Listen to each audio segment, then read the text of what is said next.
From Ticker News with Aaron Young, this is Ticker Today. Hello, thanks for joining me on Ticker Today. Tensions rise in Washington as Donald Trump questions whether Vladimir Putin's negotiating in good faith or just buying time. The president warning of a tougher US response if Moscow continues missile strikes during the peace talks. Chip giant Nvidia smashes expectations, a 69% revenue surge driven by soaring demand for AI. But with billions lost in China due to export bans, the tech world is bracing for the next round of geopolitical headwinds. A new coalition shadow ministry in Australia is unveiled, with Susan Lee and David Littleproud pledging unity and also generational change. But critics say that last week's friction may still linger beneath the surface. In Western Australia, the North West Shelf gas project is given the green light by the federal government to operate until 2070. Environmentalists pushing back, warning the decision could derail emissions targets. And have a look at this. SpaceX makes history. Its Starship completes a record-breaking flight, but will Elon Musk's Mars-bound ambitions be put back on track? You are watching Ticker Today, the latest news and business moving the world. Let's get started. But first today, President Donald Trump has raised doubts about Russia's commitment to peace, saying Vladimir Putin may be pretending to negotiate in good faith. Speaking to reporters at the White House, the US president said he'll know within 2 weeks whether Moscow is stalling or serious about ending the war. Trump expressed outrage at recent Russian missile attacks on Ukrainian cities, calling the violence unacceptable during a negotiation phase. He said the US won't stand by while rockets strike civilians and warned of a tougher response if bad faith is confirmed. Do you still believe that Putin actually wants to end the war? I can't tell you that, but I'll let you know in about 2 weeks. Within 2 weeks, we're going to find out very soon. We're going to find out whether or not he's tapping us along or not. And if he is, we'll respond a little bit differently, but it'll take about a week and a half, 2 weeks. We have Mr. Witkoff is here, who's doing a phenomenal job, is dealing with them very strongly right now.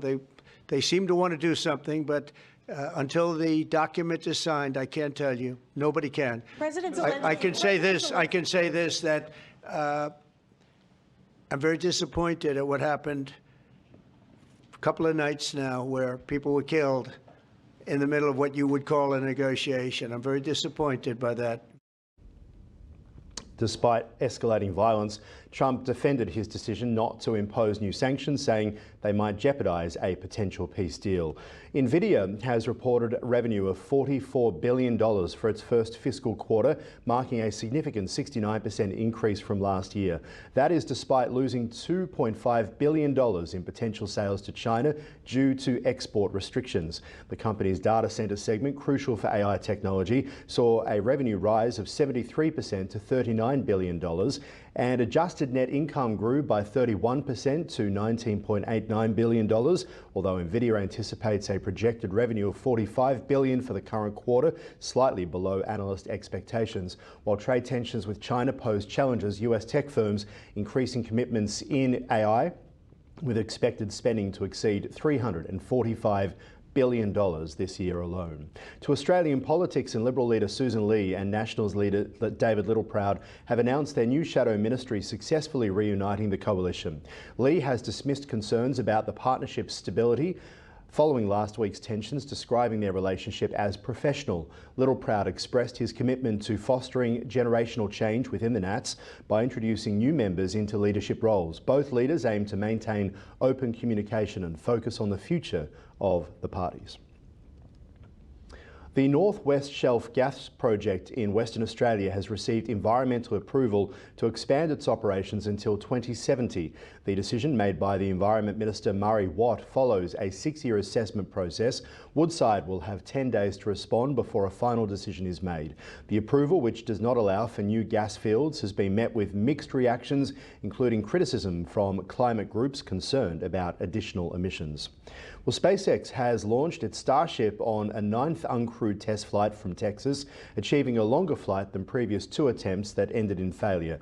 The 2-stage rocket, lifted by a Super Heavy booster, launched approximately 7:36 local time. Although the booster lost contact during its descent, the upper stage Starship vehicle reached its planned suborbital trajectory.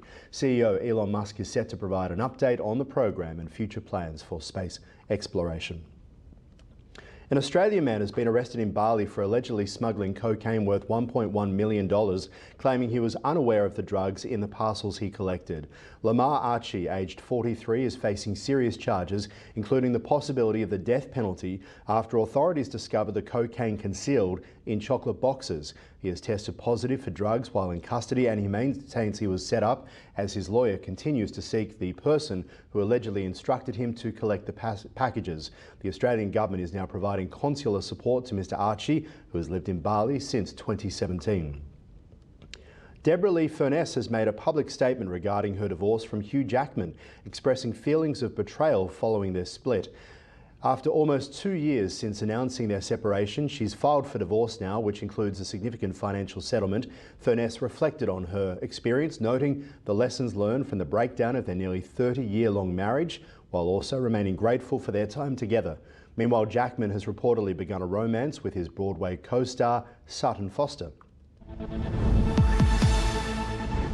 Well, as we mentioned in the markets, Nvidia's first quarter earnings surpassed expectations, leading to a modest rise in shares. The figures are closely monitored as they provide insight into the tech sector as well as ongoing advancements in AI. In contrast, the Dow Jones Industrial Average fell by 245 points following a strong performance from major indexes the previous day. Meanwhile, government bond yields increased amid ongoing negotiations between Canada and the United States on economic and security matters.